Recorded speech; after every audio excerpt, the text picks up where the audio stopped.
بسم اللہ الرحمن الرحیم السلام علیکم ورحمۃ اللہ۔ امریکی صدر ڈونلڈ ٹرمپ کی جانب سے باقاعدہ طور پر اس کا اعلان کر دیا گیا ہے کہ حماس اور اسرائیل کے درمیان اس وقت معاہدہ ہو چکا ہے اور دونوں جنگ بندی کے پر راضی ہو چکے ہیں۔ اس کا مطلب یہ ہے کہ غزہ کے اندر اس وقت بالکل جنگ بندی ہو چکی ہے، سیز فائر ہو چکا ہے۔ وہاں پر مزید بمباری نہیں ہوگی، وہاں پر مزید شیلنگ نہیں ہوگی، وہاں پر مزید گولہ بارود نہیں چلے گا، اور وہاں پر لوگوں کو اب ریلیف ملے گا۔ یہ جو پہلے فیز میں یہ جو غزہ کے متعلق سیز فائر سامنے آیا ہے، جس میں فلسطین کے ساتھ اسرائیل کے ساتھ دونوں کے درمیان ایک سیز فائر ہوا ہے، جس کا ڈونلڈ ٹرمپ کی جانب سے اعلان کیا گیا ہے۔ ڈونلڈ ٹرمپ نے اس کا کریڈٹ محمد بن سلمان کو دیا ہے، اور محمد بن سلمان کی جانب سے اس کا کریڈٹ عمران خان کو دیا گیا یا پاکستان کو دیا گیا۔ یہ آپ نے پچھلے تقریباً کوئی 24 گھنٹے میں ہونے والے واقعات کو سمجھنا، عالمی سطح کے پر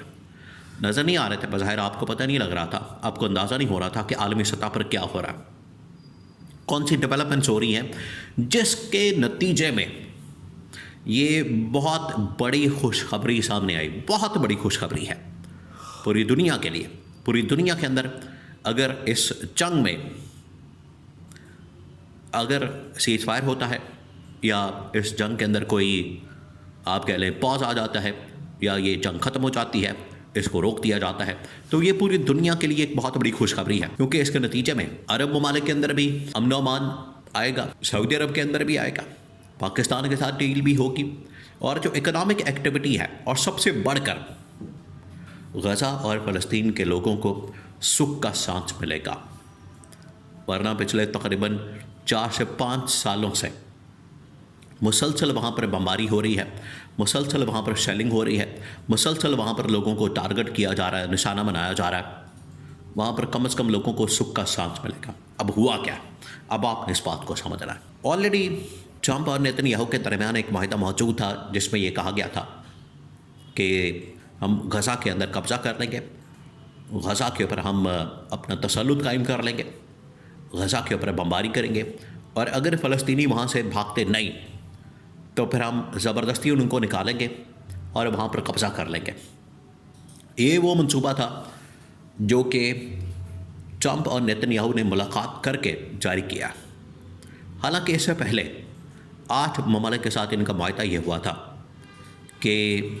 ہم غزہ کے اندر کوئی بمباری نہیں کریں گے، غزہ کے اوپر کوئی شیلنگ نہیں کریں گے، کوئی گولہ باری نہیں کریں گے، کوئی وہاں پر ہوائی فائرنگ نہیں کریں گے، اور نہ وہاں سے لوگوں کو نکالیں گے۔ یہ 8 ممالک کے ساتھ معاہدہ ہوا تھا، لیکن اس کے برعکس نیتن یاہو اور ٹرمپ نے 8 اسلامی ممالک، یہ 8 اسلامی ممالک بہت اہم ہیں، بڑے بڑے طاقتور ممالک، جس میں سعودی عرب ہے، جس میں قطر، کویت، عمان، UAE، پاکستان اور انڈونیشیا، یہ 8 ممالک،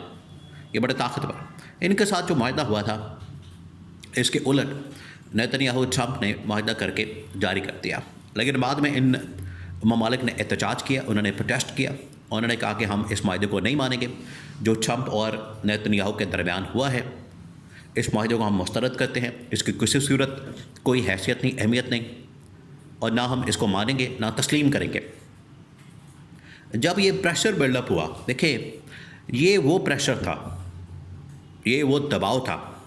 یہ وہ ان کا آپس میں اتحاد اور متحد ہو کے پیغام دینا۔ محمد بن سلمان نے اصل میں یہ پالیسی کہاں سے لی؟ محمد بن سلمان نے یہ ڈائریکشن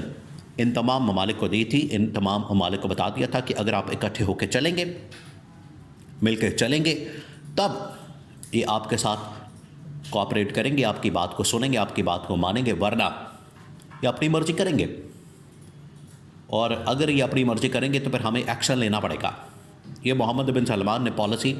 عمران خان سے لی تھی۔ عمران خان نے 2021 کے اندر 22 کے اندر یہ محمد بن سلمان کو بتا دیا تھا کہ آج اگر آپ اکٹھے نہ ہوئے